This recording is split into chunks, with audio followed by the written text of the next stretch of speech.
Okay, on this last session, I wanted to talk about 5 crops that I think would work particularly well with a farm to school program. And I'll give you my best tips for growing them.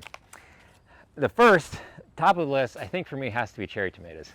And I say that in part because my own kids just love them to death, growing them, but especially harvest. And they're so sweet and juicy and just irresistible to pick. And so cherry tomatoes, getting them timed properly for farm to schools would be a bit of a trick. I would recommend starting them about April 20th and getting them transplanted towards the end of May.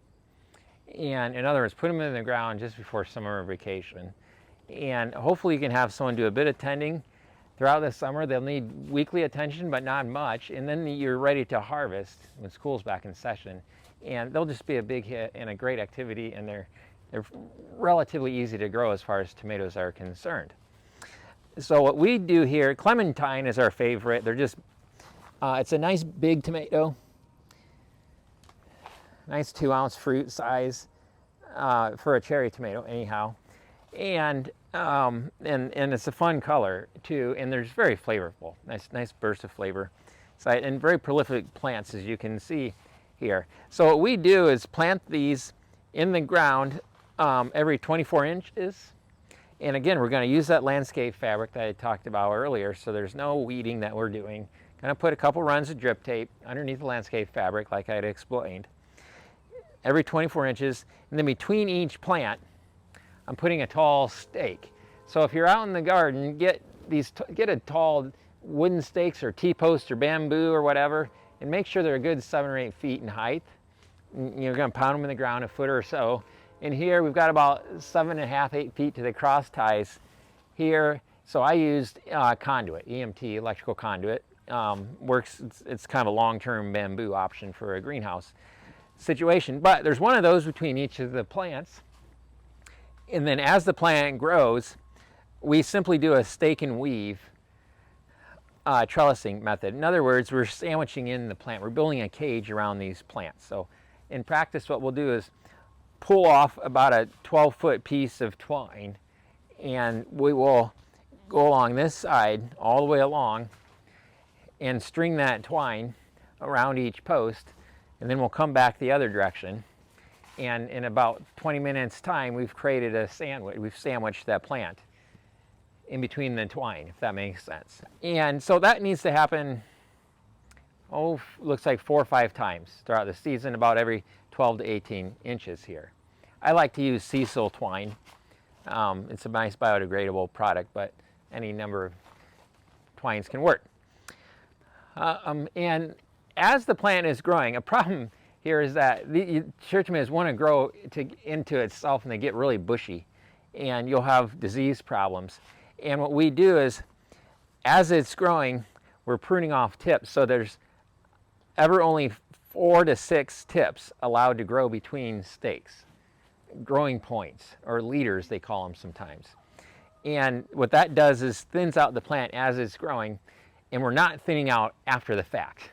So if this already gets big and bushy and there's not enough airflow in here and you have disease, that's a lot of work to try to thin down that plant. It's much easier just to cut snips every so often as the plant is growing, if that makes sense. And that's how we can have healthy plants even as late into the season as we are here. These were seeded back in March. These are old as the hills, but relatively disease-free. Not perfect plants, but relatively disease-free. Outside, probably they won't grow much more than the 7 or 8 feet in height. Those tall stakes will be sufficient. If you're in a high tunnel situation, then they're going to want to grow probably 16, 20 feet in height, depending on your location. And so what's fun though with cherry tomatoes is that you can move them around and train them. And what we did here was run twine every 12 inches going the length of the greenhouse across the cross ties. And so you can barely see them, but they're here. There's twine here. And then as the season goes along, I simply take a push broom on the other side of the plants and just keep pushing those tops over the twine here. And it's a very low labor way of trellising your tomatoes. And then you can see they're just now starting to grow into one another. We like to grow two rows that grow into one another, and then there's a bit of a house, and the kids love to have little picnics out here, and it's just a fun place. But what will happen is those chips will grow into one another here in another few weeks, and then late in the season we'll harvest from overhead. And we're just now starting to see a few fruits. There's one here that we can harvest from overhead. Any questions on cherry tomatoes, or what other input would you folks have?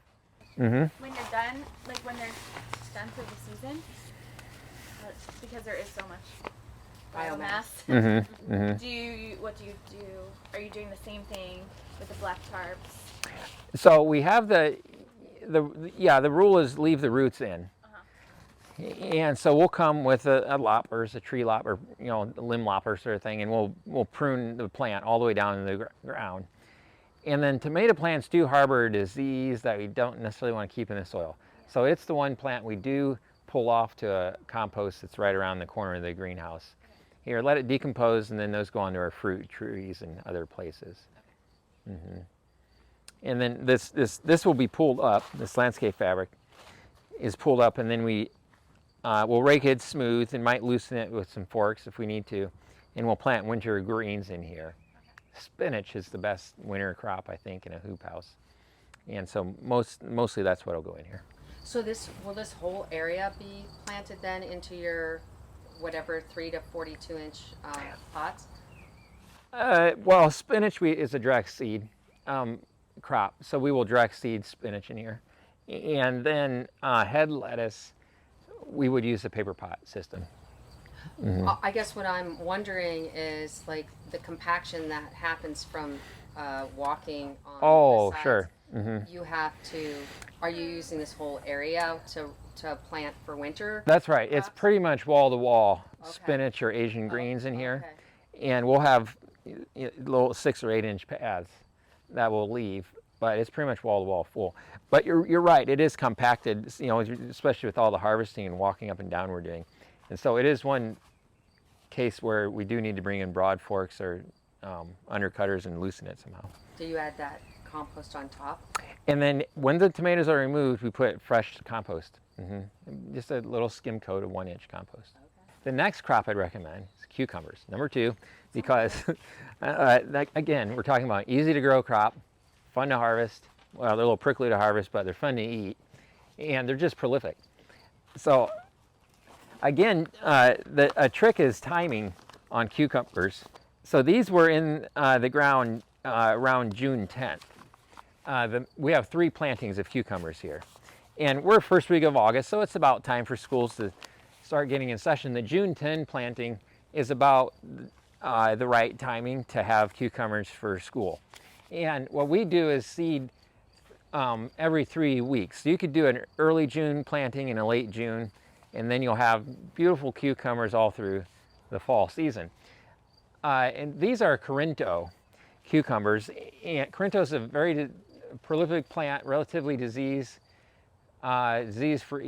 and it grows fairly well on its own. We do next to no trellising here. So once again, the process is we've laid down tarp with 2 runs of drip tape underneath, and then we plant direct seed. We put 3 seeds in each of these holes, okay? And then we choose the nicest seed, and they're 18 inches apart, and we might help at the beginning to help the plant define the trellis, but once it's latched onto that trellis, you're fine. This is Hortonopia netting, 6 inch. And it can certainly be reused for multiple seasons. You just pull the plants off the net at the end of the season. So one little tip I would have is that it makes harvesting easier to do if your trellis is at a bit of an angle. And so I wasn't drunk when I was doing this. We purposely angled it about 20-degree angle or so. And then what happens, if you point the camera up here, you can walk down here too. And what happens is that the fruits tend to want to grow away from the plant. So you see these fruits want to hang out away, and it makes it a bit easier to harvest because these are prickly guys to harvest. And again, like cherry tomatoes, you have this problem that the plants will want to outgrow the height of a greenhouse. So if you're in the field, you probably won't have to worry about this. It won't grow too tall. But in a hoop house situation, that can be an issue. And so what we can do then is, again, push the tops of we'll just get a broom and we'll push the tops of the plant over. We've run a couple of lines here, trellising lines about every 12 inches. And we can push the top over, and then as the season progresses, we can harvest from overhead. And it's actually relatively easy to do, and you're not getting your arms caught up in those really itchy cucumber vines. Okay, does anyone have questions on cukes? If you weren't in a hoop house system, how would you set up this trellis? That's a good question. Essentially, I would do the same thing. You'll see that we have a half-inch electrical conduit across the top here. What I would do is get steel posts, put them in the ground, and then get PVC T piece that's an inch and a half or big enough that fits over whatever size post you have. And then you have one part of the T going on the post, and the other part of the T is an open loop. Does that make sense? Yeah. Or not a loop, but it's open. And then your electrical conduit can go through that opening. And that's a very strong structure, very relatively quick to put up. And then you would run your Hortonova netting up to that electrical conduit. Or actually, better yet, you can see the electrical conduit is woven in through the Hortonova. So as we installed the Hortonova, we were weaving it around. And that's a good way to go here. The third crop that I think would work really well in this farm to school garden is head lettuce. And I say it in part because there are so many new genetics that are on the market. You can find head lettuce that really does quite well throughout the summer, whereas you couldn't have found those 10, 20 years ago. And what I would recommend are what they call multi-leaf head lettuces, and these are head lettuce is designed so that you can harvest the whole head if you want, but you can also just cut the top 4 inches or so, and then the plant will grow back up and you get multiple harvests. So these are lettuces here. The two varieties that I like that have worked well for us in the summer, Intercut is this one here, Ruby Go is this one here. And they look really well in combination as a salad. And so a lot of cafeteria chefs, all you need to do is cut them, blend them together, and they've got an instant salad that they can use. And obviously you can cut the whole head off too, but you may as well get multiple harvests off of them.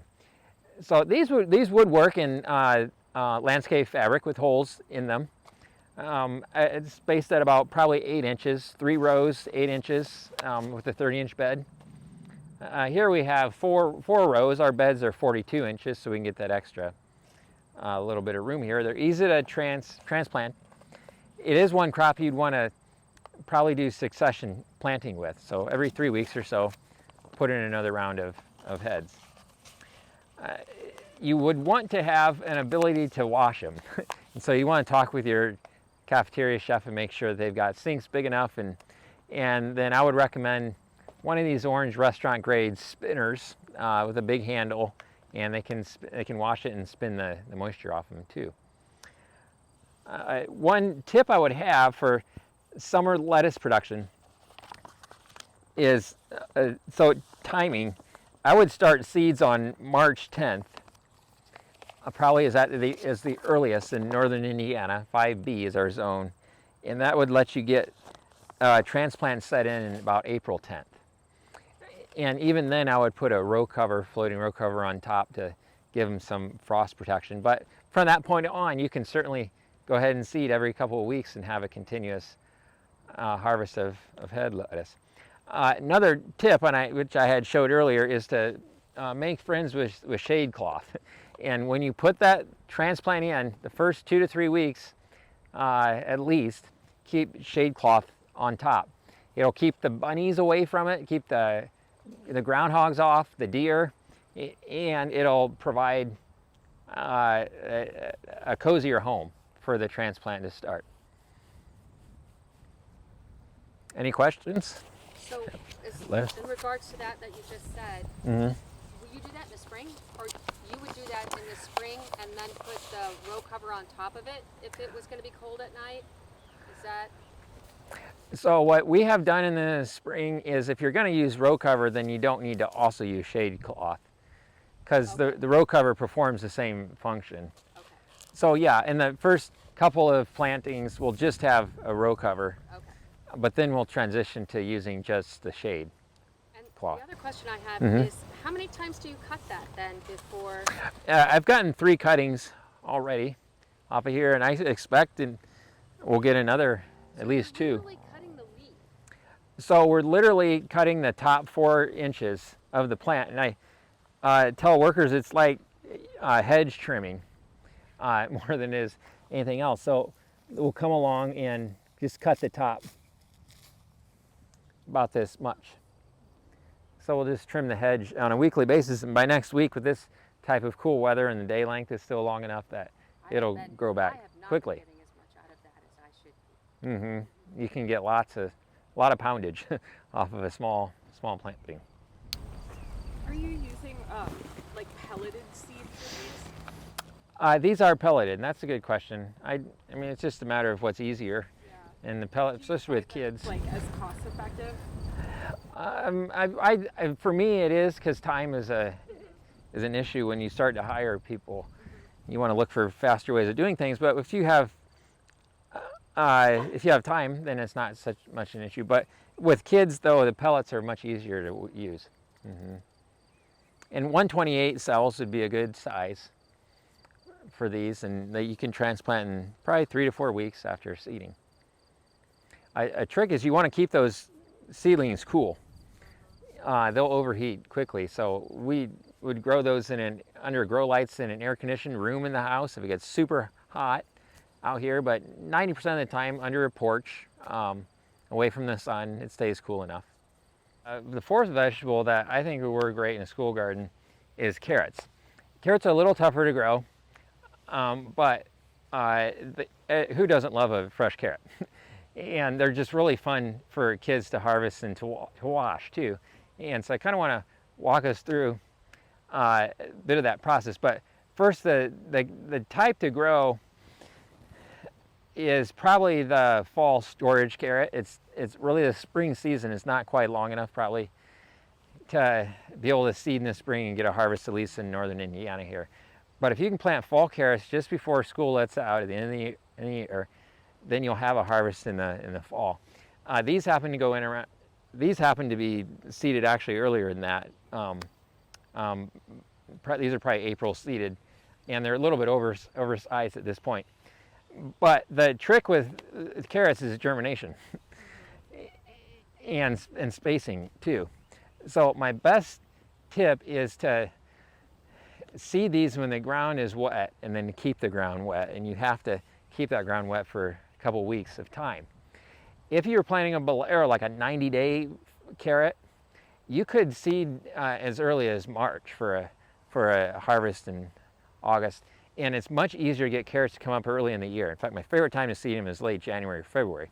And the reason is that the ground stays moist, and it's much less work, and we always have better germination the earlier we seed them. So that's my best tip.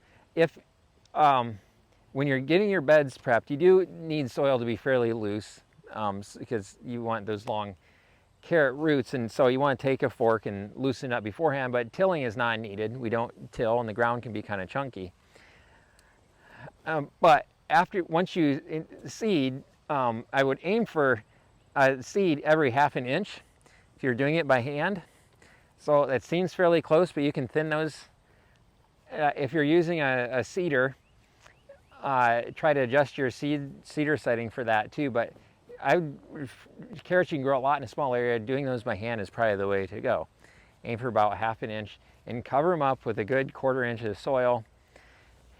And then water them in without watering on, get everything all moist, and then cover the bed.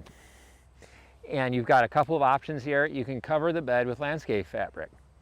And that's going to let your water get through if it rains, but it's going to hold a lot of moisture right on the surface. It's going to pre-warm the soil.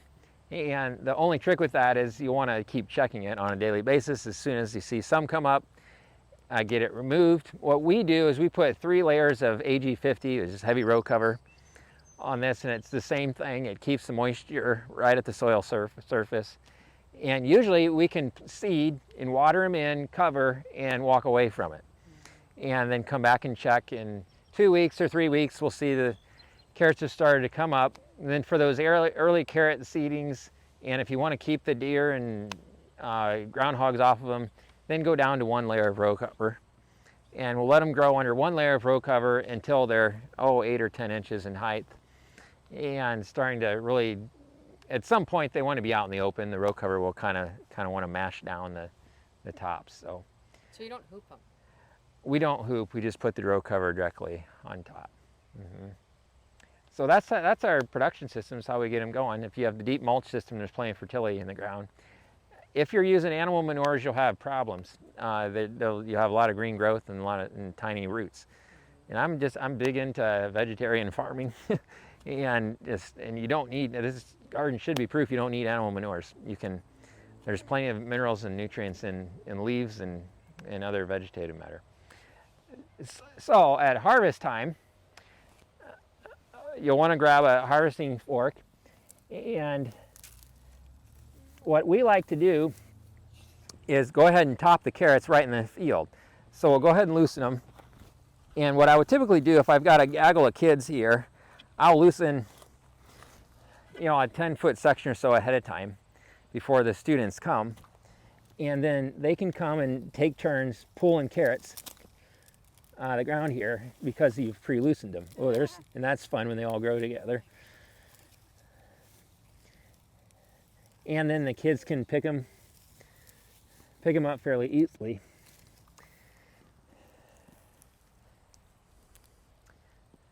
And then what we'll do is typically go ahead and top them in the field. And then you don't have a mess. And we'll leave those tops, and that's wonderful food or nutrition for the next crop. And then it's just a matter of getting a hose on the carrots and washing them. For weeds, are you just planting densely enough that? No, weeds are a problem. And if you want to see my fall carrots here, what I've done is I've taken a half moon hoe and I weed in the middle. Yeah. But even then, I will weed and thin. And usually one round of hand weeding is enough. Just depends on what kind of weed pressure you have. I would certainly plant carrots in the most weed-free place in your garden. And it really helps to have a tarp over the area for 3 weeks or so ahead of time to flush out the weeds. And then it helps to seed those carrots when it's cool, because your summer weeds are really the competition for carrots. And you'll have this Peruvian daisies and grasses and all kinds of things competing with them if you try to grow summer carrots like we've done here.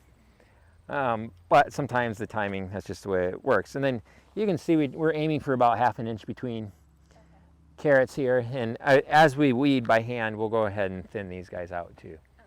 Do you guys ever use like a flame weeder on like freshly sown beds to deal with some of those weeds? We had in the past, and I sort of gave up on flame weeding, in part because it's just another tool to have, and it's kind of a big, expensive tool to have, and it's a gas-powered tool. But also, we found that if you are tarping ahead of time and planting in your most weed-free place, then we haven't found that you need to do the flame weeding. But it can help if you got a lot of weeds, and that can make a big difference. So carrots if you want nice big carrots, compost for one, but also keep the ground moist for that entire growing season. And they will not forgive you if you don't keep it moist, and they'll start splitting, they'll start growing in funny shapes. And so we have the 2 rows of drip tape, and then it's on the timer system so that it's being irrigated through drip tape 4 times every afternoon. So the last crop that I think really deserves a place in a farm to school garden would be fresh herbs. 2 of the easiest to grow are cilantro and basil, but others like parsley would grow with a similar system. Herbs often do well growing in clusters, and so what you see here are cilantro that were growing 4 to 6 seeds per cell, and these were in the paper pot chain system. But if you use 128 plug flats, put 4 to 6 cilantro or basil seeds, and cilantro, these are large round seeds. Basil, I would recommend getting the pellets. You can buy pelleted basil seed by now, and then grow clusters of plants together, and then transplant those clusters. Direct seeding will be a challenge because they tend to be slower to germinate, and they don't put out a lot of leafy matter until they're later in life, so you can have quite a bit of weed competition. They're a great transplant crop. Transplanted out about, these are 6 inches apart.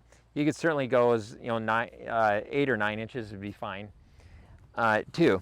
And we do, with cilantro, we have 4 rows on a 42-inch system.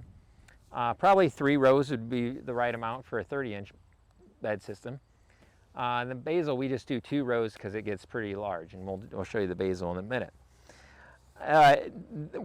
So the reason I say this is is a good crop because it'll get used. Cilantro is very popular. Basil, you can do all kinds of things with it. You can put it on tomatoes, or you can make a pesto with it. And it's a kind of crop that has such a long harvesting window. It's not like carrots you're going to harvest and you're done. You can plant this and have an extended window. And like the head lettuce, the multi-leaf head lettuce, what we do is trim the top 4 inches and then achieve multiple harvests. So this is a new crop here we haven't yet harvested. There's an older crop here that we've gotten 4 or 5 cuttings off of, and there's probably another cutting or 2 yet in it.